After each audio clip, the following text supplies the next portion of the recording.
Yesu ashimwe bene data, ndabasuhuza mu izina rya Yesu. Muri uyu mwanya nifuje ko tuganira ijambo ry'Imana. Ijambo ry'Imana ni umutsima utera imbaraga. Ijambo ry'Imana ni inkomezi nk'umukristo cyangwa se nk'abakristo. Ngira ngo nibyo kurya byacu bya buri munsi. Rero muri uyu mwanya ndagira ngo dutangizanye n'isengesho hanyuma twinjire mu ijambo ry'Imana. Mana yacu, Mana nziza, Mana ikomeye, Mana y'ubutware, Mana y'imbaraga, mubyeyi wacu, turagushimye muri uyu mwanya uduhaye kugira ngo tubashe kuganira ijambo ryawe. Ndasengera imitima igiye kwakira iri jambo kugira ngo nyakubahwa Imana, iri jambo rigire aho rikura iyi mitima, rigire naho riyigeza. Buri wese nyakubahwa Imana ugiye kumva ubutumwa bwiza, uwera wa Isirayeli, ubutumwa bwiza bugira icyo bukora mu buzima bwa buri munsi. Ngaho Kristo, fungura amatwi y'umwuka kugira ngo tubashe kumva. Kandi data wa twese mwiza, umuntu wese uzagerwaho n'ubutumwa bwiza buzabashe kuzana impinduka mu buzima bwe. Urakoze Kristo, ngaho bana nanjye kandi ubaye n'ubwoko bwawe n'iteka ryose. Amen. Ndanezerewe cyane rero muri uyu mwanya Imana ibashije kuduha kugira ngo tubashe kuganira ijambo ry'Imana nk'uko nari maze kubibabwira mbere yuko nsenga isengesho ritangiza. Nari maze kubabwira ngo ijambo ry'Imana ni umutsima utera imbaraga, ijambo ry'Imana ni inkomezi, ijambo ry'Imana ryuzuyemo ibintu byinshi byabasha kudufasha mu buzima bwacu bwa buri munsi. Rero tugiye kuganira amagambo y'Imana nahaye umutwe uvuga ngo cyangwa se nahaye intego ivuga ngo iyo birenze inkombe ntabwo biba birenze ijambo Imana yavuze ku buzima bwawe. Imana ishimwe cyane. Reka rero twihuse twinjire mu cyanditswe, dusome ijambo ry'Imana muri Zaburi 126. Turasoma umurongo wa mbere tugeze ku murongo wa 3. Imana ishimwe cyane. Umutwe w'amagambo uravuze ngo indirimbo y'amazamuka. Ubwo Uwiteka yagaruraga abajyanyweho iminyago b'i Siyoni, twari tumeze nk'abarota. Icyo gihe akanwa kacu kari kuzuye ibitwenge, n'indimi zacu zari zuzuye indirimbo. Icyo gihe bavugiraga mu mahanga bati, Uwiteka yabakoreye ibikomeye. Uwiteka yadukoreye ibikomeye, natwe turishimye. Mwakire neza ijambo ry'Imana. Iri jambo rero ni ijambo ryankoze ku mutima, kandi ni ijambo ryanejeje cyane. Ni ijambo numvise nkwiye kubasangiza cyangwa se nkwiye kubaganiriza muri uyu mwanya, kuko ni ijambo rihatse ibintu bikomeye, cyangwa se ni ijambo rigiye kuvuga ku bintu bikomeye cyane. Imana y'amahoro itugire neza cyane. Iyi Zaburi 126 nakunze kubona nkiri muto cyane abantu baba yifashisha cyane cyane ku ma invitation cyangwa se mu bindi bikorwa bitandukanye bijyanye n'umurimo w'Imana. Imana ishimwe cyane. Ariko ni Zaburi naje gusoma amateka yayo, iramfasha cyane kandi inezeza umutima wanjye, kuko ni Zaburi yo gushima Imana. Imana ishimwe cyane. Ni Zaburi umuntu akwiye kuvuga yishimira imirimo Imana yakoze. Ni Zaburi umuntu agomba gusoma mu gihe yumva afite amashimwe yuzuye umutima we ajyanye n'ibyo Imana yakoze mu buzima bwe. Imana ishimwe cyane. Zaburi uko zigera ku mubare w'150 ntabwo ariko zose zanditswe na Dawidi. Dawidi izo yanditse ni nkeya, ni hafi 1/2. Hanyuma izindi zigera kuri 75 zanditswe n'abandi bantu batandukanye cyane. Imana y'amahoro tugire neza. Iyi Zaburi rero ntabwo ari Zaburi ya Dawidi. Imana idufashe. Iyi Zaburi abateolojiye bamwe bavuga yuko yanditswe na Ezra, cyangwa se umwe mu bantu bari batahutse bavuye i Babuloni igihe Imana yagaruraga abari barajyanyweho iminyago nyuma y'imyaka 70. Imana ishimwe cyane. Rero uyu muntu wayanditse yari afite amashimwe akomeye cyane ajyanye n'imirimo Imana yakoze. Mu yandi magambo yari Zaburi yo gushima Imana. Imana ihabwa icyubahiro cyane. Nkuko twari tubivuze rero, abashakashatsi bamwe bavuga yuko iyi Zaburi ishobora kuba yaranditswe n'uwitwa Ezra cyangwa se Nehemiya n'abandi batandukanye, bamwe mu bari abayobozi b'Abayisirayeli bari bamaze gutahuka basubiye mu gihugu cy'amasezerano. Imana ishimwe cyane, Imana yamuri tugire neza cyane. Iyi ni zaburi rero ikomeye cyane, ni zaburi ivuga imirimo y'Imana, ni zaburi iva gukomera kw'Imana, ni zaburi yerekana gushima Imana kubera imirimo ikomeye Uwiteka Imana yari amaze gukora. Iyo dusomye Bibiliya igaragaza amateka akomeye y'ubwoko bw'Abayisirayeli, ubwoko Imana yahisemo, ubwoko Imana yatoranije kugira ngo buzabe ubwoko bw'Imana, ubwoko bugendera ku murongo Imana ishaka cyane. Imana idufashe. Hanyuma rero muzi guturwa kw'Abayisirayeli uhereye kuri Aburahamu yabyaye Isaka abyara Yakobo niwe wakomotsweho n'Abayisirayeli benshi cyane, miliyoni nyinshi, no kugeza uyu munsi ubwo bwoko buracyahari, butuye mu gihugu cya Isirayeli. N'uruhererekane rw'abantu kuva kuri Aburahamu ukaza ukagera kuri Yakobo, havuyeho amahanga menshi. Muzi yuko yabyaye imiryango 12. Imana ishimwe cyane. Iyo miryango rero yagiye ikomokaho n'abantu benshi batandukanye. Uko bagiye baguka cyangwa se bakura, Imana ishimwe cyane, niko Imana nayo yagiye irushaho kugenda nabo ndetse igenda ibagira neza cyane. Ntabwo uyu munsi rero tugiye kuvuga ku bunyage bakoreye muri Egiputa, ahubwo reka twirukanye cyane tuvuge ku bunyage bwabaye banyazwe n'uwitwa Nebukadinezari akabajyana i Babuloni. Icyo gihe rero Isirayeli nk'igihugu yari yaracitsemo ibice bibiri, hakaba igice cy'amajyepfo n'igice cy'amajyaruguru. Imana itubwire neza cyane. Bibiliya ikambwira ngo Abayisirayeli bageze igihe bakora ibyangwa n'Uwiteka, bagomera Imana, bari ubwoko bw'Imana, bagomba kugendera ku mategeko y'Imana. Ariko igihe kiragira kuko bambaye inyama n'amaraso, kuko batunze kamere muntu, kamere yuzuye icyaha. Igihe kiragera bava ku Mana. Imana yari se, Imana yari umubyeyi, Imana yari umuyobozi wabo. Igihe kiragera bayivaho, Imana ikajya ibaburira, ikababwira ngo nzabahana, ariko bo ntibabashe kubyumva, ikabatumaho abahanuzi batandukanye. Yemwe yatumye ba Yeremiya, ituma ba Yesaya. Imana ishimwe cyane. Reka mvuge gatoya ku gice cyo mu majyepfo, cyari igice kigizwe n'Abayuda. Aba ni abantu Imana yari yararinze, ibarindiye iki? Ibarindiye ijambo yigeze ivugana na Dawidi yuko ubwami bwa Dawidi butazigera buvaho. Imana ishimwe. Ubwo amajyaruguru yo yari yaramaze gutatana, bari baramaze gusenyuka. Imana ishimwe cyane, kuko Abashuri bari baraje barabatera, barabatatanya, abandi barabanyaga. Ngo ariko ngo igice cy'amajyepfo cyari kigizwe n'ubwoko bwa Benjamini n'ubwoko bw'Abayuda. Icyo niyo miryango ebyiri Imana yasigaje kugira ngo izakomeze kuba urwibutso rwa Dawidi. Imana tugire neza cyane. Igihe cyaragize rero nabo bakomeza gukora ibyangwa n'Uwiteka. Imana ibatumwaho intumwa nyinshi cyane kugira ngo bave mu byaha bahindukirire Imana, ariko baranga. Imana rero ikintu yakoze, imaze kubona ko bamaze kwanga, bamaramaje kuba mu ruhande rwa Satani, bamaramaje gukora ibyaha, Imana irabara, irarakara, ibatereza uwitwa Nebukadinezari w'i Babuloni. Imana ishimwe cyane. Arazamuka arabatera i Yerusalemu, ahahindura amatongo, arasenya. Bibiliya iravuga ngo anyaga abantu, ariko cyane cyane anyaga abantu bo mu miryango ikomeye. Nicyo gihe ba Saduraka, ba Meshake, ba Abedenego, ba Daniyeli banyazwe, bajyanwa i Babuloni, ndetse bahabwa imirimo ikomeye i Babuloni. Ngira ngo nkubwire ijambo rikomeye cyane. Iyo wasengaga Imana, iyo wubahaga Imana, ukagira ukabivamo, ugasa nkaho uteye Imana umugongo, Imana nta kindi ikora, yifatanya n'abanzi bawe.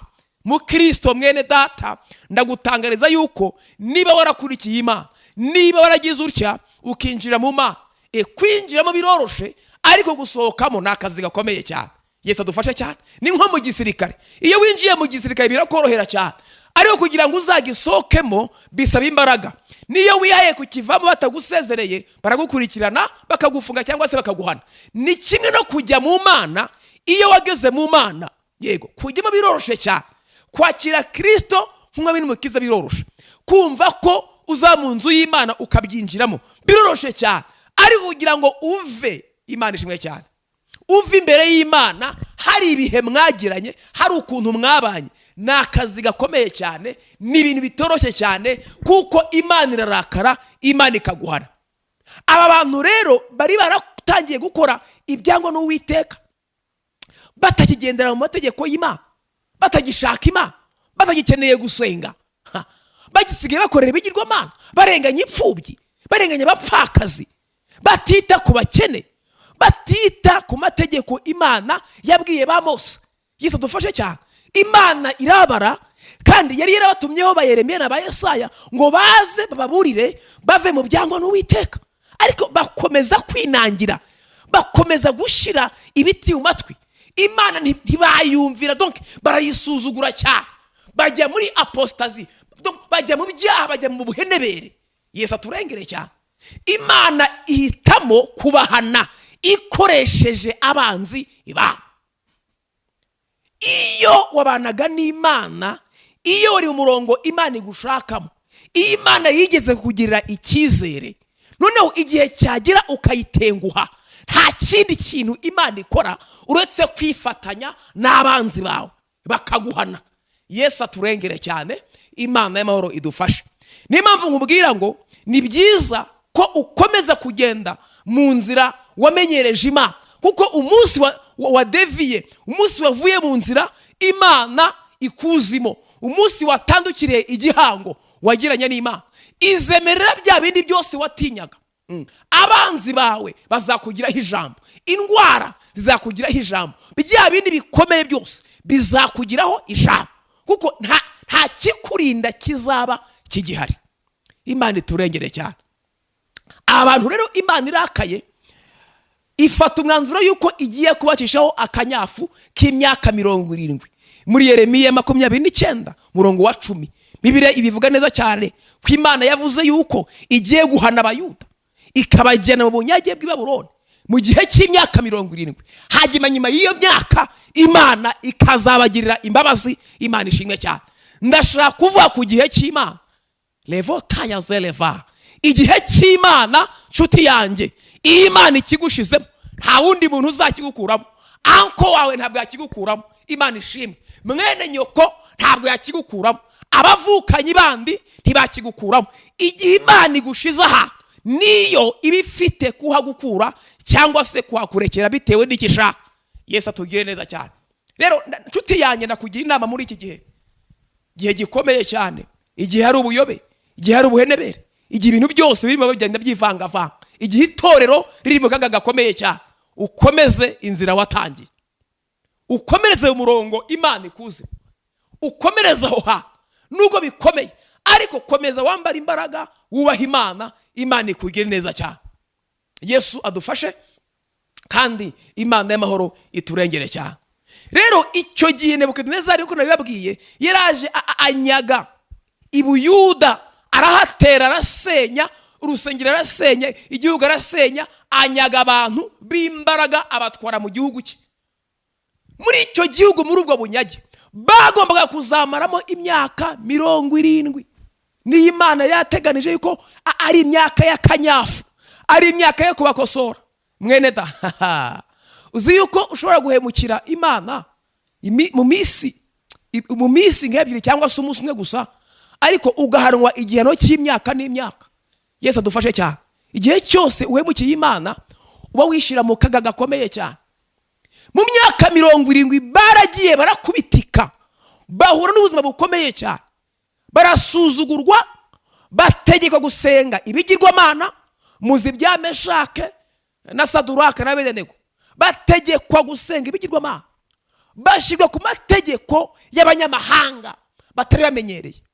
Umva ibyo bihano, bahindurirwa amazina, bashirwa ku mirimo y'agahato, batakaza ijambo bari bafite, gusenga biranga,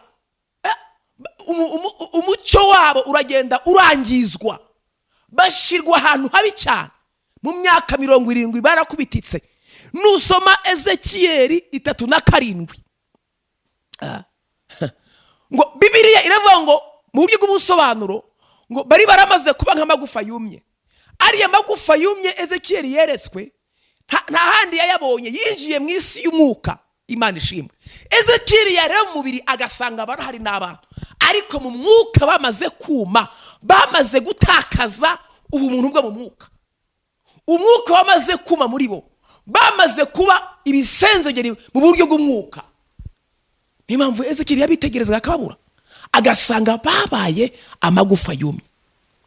Zaburi 137 ibivuga neza ngo bicaraga ku migezi ya Babuloni, ngo bakarira bibutse Siyoni, ngo inanga bari barazimanitse. Yesu aturengere cyane. Mu yandi magambo, agahinda kari karabafashe, bari baramaze kwemera ibizabaye, bari baramaze gukura y'amaso. Iyo myaka 70 itari yashika, itari yarangira, hagati aho ngaho ndakubwiye ngo barakubititse. Ariko igihe kiragera, Imana yibuka ijambo yavuganye nabo, ko nubwo igiye kubahana ariko ari imyaka 70 gusa. Imana ishimwe cyane.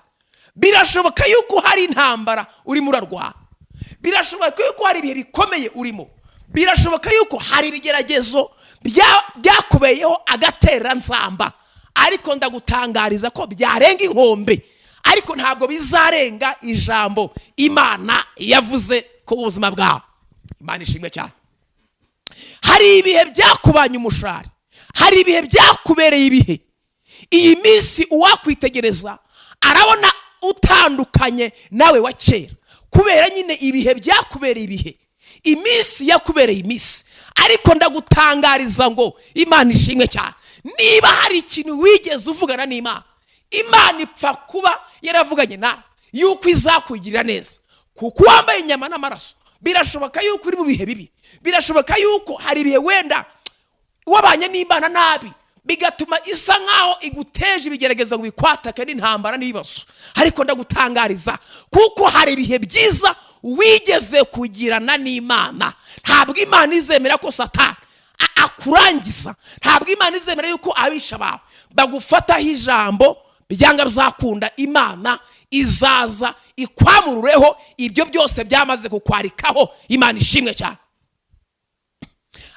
Aba bavandimwe bacu, abayuda bene wacu mu isi y'umwuka, nubwo bari mu bunyage, baramaze gufatwaho ijambo. Imana ishimwe cyane. Ariko Imana yagiye yibuka yuko nubwo bayihemukiye, hari ibihe byiza yigeze kugirana nabo, ikagihora yibuka, ikabohereza abandi bahanuzi ba Ezekiyeli bo kubahumuriza, bababwira ngo rega mugiye kongera kubaho. Imana ishimwe cyane. Nubwo mwahemutse, ariko muracyari abana banjye. Nubwo mwamvuyeho, ariko ndacyabafitiye umutima. Nubwo ibintu mwabitambitse, ariko ndacyari Imana ya.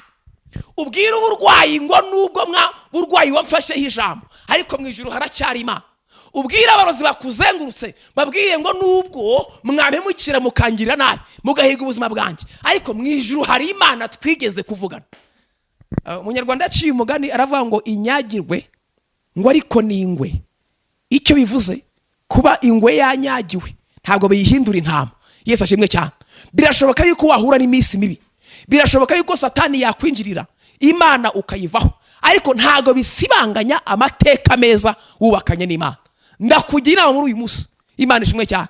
Wowe ugiye kuntega amatwi, cyangwa si wowe ugiye kwakirira ijambo ry'Imana, wowe uri kumvira ijambo ry'Imana, Imana iturengere cyane. Gerageza ugire amateka meza wubakana n'Imana, kuko ntabwo ubizi ibihe byiza wagiranye n'Imana. Mu gihe wageze mu kaga, mu gihe wageze mu gihe cy'ubuhenebere, ibyo bihe byiza nibyo Imana izagenda ikwibukiraho. Niba ufite kwitanga, niba hari icyo ufite itange, niba ufite gufasha fasha, niba ufite gukora umurimo w'Imana ukawuhigiye ukawukora, ukore, kuko you never know, nta wamenya. Imana ishimwe cyane. Amasengesho wasenze kera, ibihe wagiranye n'Imana kera, ibyo bihe Imana ijya ibyibuka ikakugirira neza, mbese bikayibuza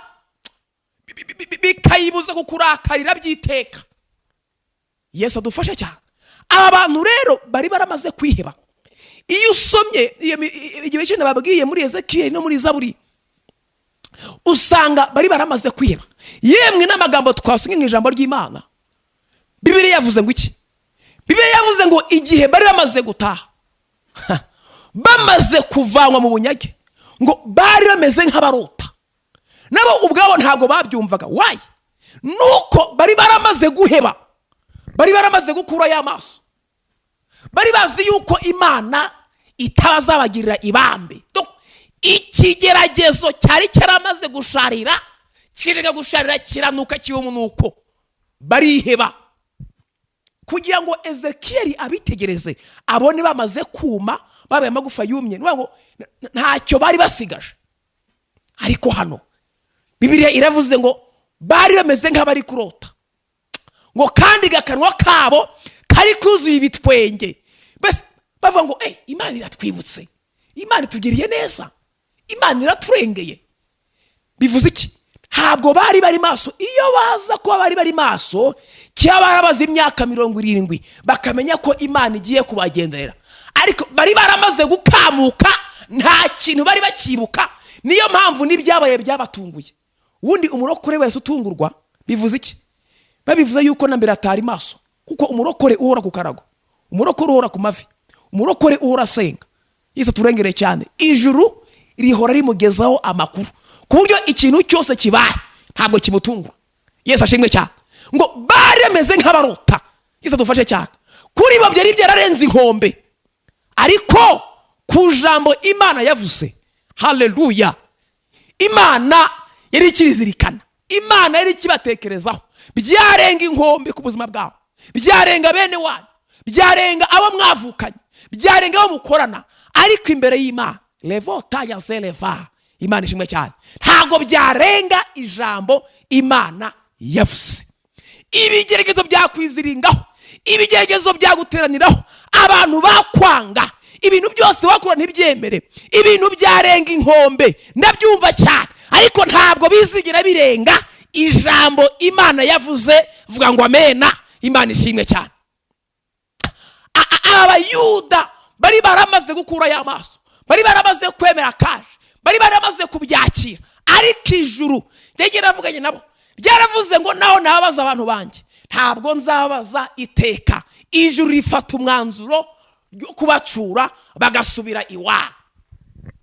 Nasomye ijambo muri Ezra igice cya mbere, sanga umugabo witwa Kuro, Imana yaramwimitse kugira ngo azarengera Abayuda abasubize iwabo.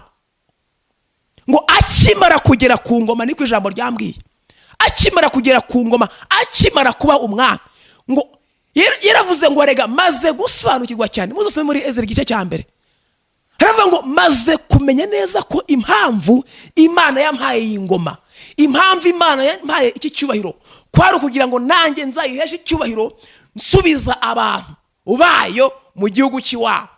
Imana ishimwe cyane. Imana izakoresha n'abanyamahanga. Uyu Kuro ntabwo yari umuyahudi, uyu Kuro yari umwisirayeli na gatoya, yari umunyamahanga, ariko Imana iramukoresha. Kandi hari akandi kantu kanejeje cyane, Imana ishimwe.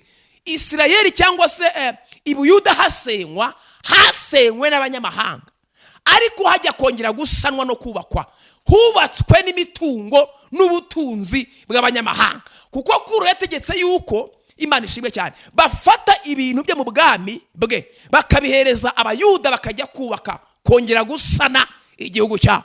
Ndagutangariza iri jambo, Imana ishimwe cyane, hari ibintu byamaze kugusenya, hari byamaze kugusibanganya, ariko Imana iziyaranja, Imana izirwanaho, yongere ikubake, wongere wubakike, wongere ugire ijambo, wongere ugire agaciro.